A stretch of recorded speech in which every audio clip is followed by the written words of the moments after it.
Hello,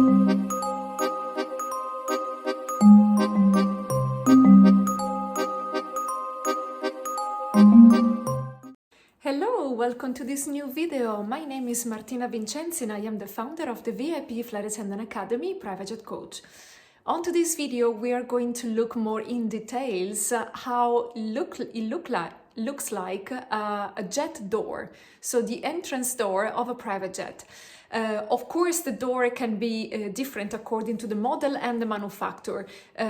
For example, if you are flying on a Boeing or an Airbus, so a very big jet, then the door, it looks like exactly the same of that airplane that you are flying into when you position with the airline. So same, or probably the same airplane that you are working as a cabin crew in the commercial airline. So in this case, the doors, they look just exactly the same. However, in some other type of private jets, the door is slightly different. And what is actually even more interesting is that the emergency exits are not one opposite to the other, okay? But let's start from the beginning. So let's take, for example, a slightly smaller in dimension type of jet, such as Bombardier, for example, or Dassault Falcon, or maybe Gulfstream. So all of these jets, they are smaller in dimension compared to a Boeing or an Airbus, and they actually look like a jet, definitely. They have an entrance door which is located on the left-hand side, and you can open the door from the inside and from the outside. Normally the handle is reachable from the ground, so you do not need the airport to provide you with a stair that approaches the jet that you have to climb in order to reach the door. You can actually operate the door standing on your feet on the ground if you are in the outside. So normally to open and close the door of a private jet, we have a key.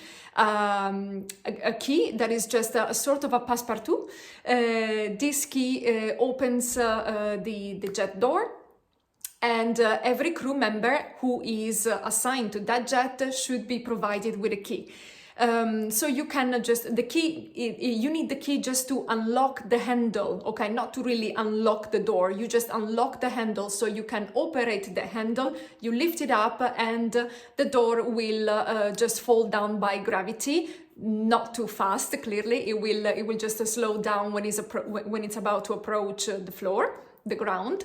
And the door is built in with some stairs. So as soon as the door is completely open in front of you, you can just you have in front of you the stairs, and you can climb the stairs and get into the jet.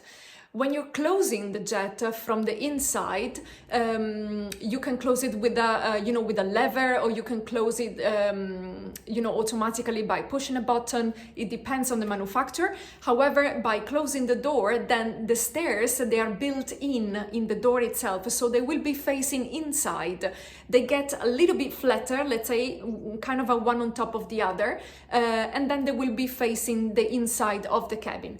In order to, let's say, to hide the stairs and also to isolate that area, because it's very, very noisy and it brings in a lot of cold during the flight, we normally pull a curtain. So there is this curtain of very thick material, and let's say there is a layer of plastic on top of the curtain that isolates the temperature very, very well. So we normally pull the curtain immediately after takeoff, and we'll push the curtain away back into its storage before landing for cabin preparation. So to pull the curtain is something quite important, because it will isolate that area, it will reduce the noise, and also prevent you from freezing, because, as I said, it brings in a lot of cold. And during night flights, where in that moment where you do not have that much to do, it's you're getting cold very, very fast. So yeah, we just pull the curtain to close it up.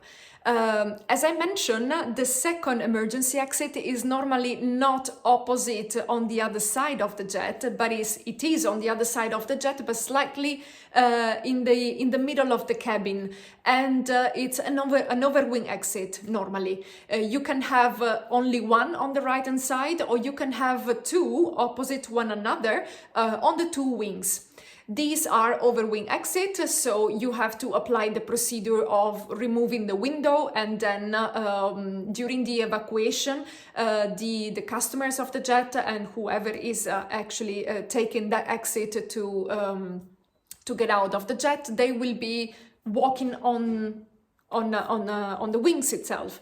So you have to actually remove the window. It will create a sort of a huge space for you to evacuate, and you just get out, and you will find yourself initially on the wings, and then you have to sit down, slide on the flaps, and then you are free to run away from the jet. So this is a peculiarity of private jets that really surprised me at the very beginning when I started flying on a private jet. The first time that I saw one, I was like, what do you mean? There is not one exit opposite to another?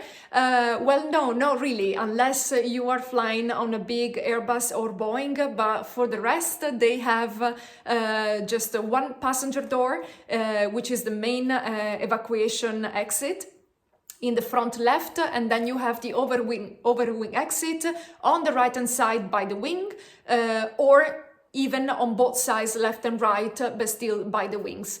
And that's it, no more evacuation exits, also because the total maximum number that you can possibly have on a private jet is 19. I have never flown 19 people on a private jet. That's way too much.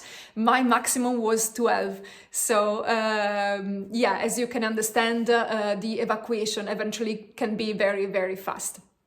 Well, I hope that this video can clarify a little bit better and give you a deepest idea and picture of how a private jet looks like. As always, if you need any information about private aviation and the corporate industry, VIP flight attendant's life, please feel free to reach out to me. I would be very happy to answer all of your questions.